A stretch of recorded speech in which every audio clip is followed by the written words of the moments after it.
নবান্ন অভিযান ঘিরে চড়ছে রাজনৈতিক পারদ। বিজেপিকে নিশানা করে পোস্ট দেবাংশু ভট্টাচার্যের। তিনি লিখেছেন, তদন্ত করছে সিবিআই, হওয়ার কথা দিল্লি অভিযান, যাচ্ছেন নবান্ন। তদন্তকারী সংস্থার মাথায় বিজেপি, সেই বিজেপির নেতা আবার শুভেন্দু অধিকারী। তিনিই আবার ডাক দিচ্ছেন নবান্ন অভিযান, যাতে সাড়া দিচ্ছে অভয়ার মা বাবা।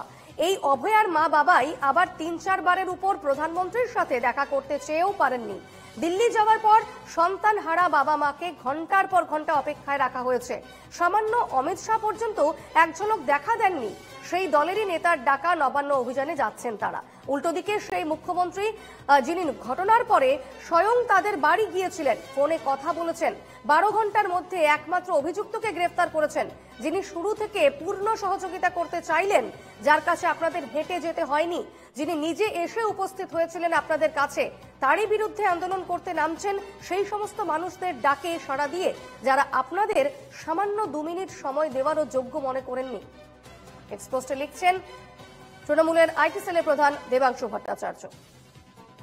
পাল্টা বিজেপি নেতা দিলীপ ঘোষ কি বলছেন শুনবো।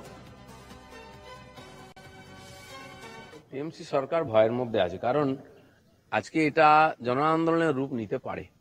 তারাও বুঝতে পারছেন না কোনো একটি দল বা কোনো পার্টির ডাকলে তার নেতাদেরকে আটকানো যায়, বোঝা যায় কি হতে পারে তার স্ট্রেন। সাধারণ মানুষের মনের মধ্যে যে ক্ষোভ রয়েছে, সেটা যদি রাস্তায় আছড়ে পড়ে, তো এর পরিণাম কি হতে পারে, কত লোক হতে পারে, কোথা থেকে লোকেরা বেরোবে, সরকার আন্দাজ করতে পারছে না। তাই বেশি ভয়ের মধ্যে, চাপের মধ্যে আছে।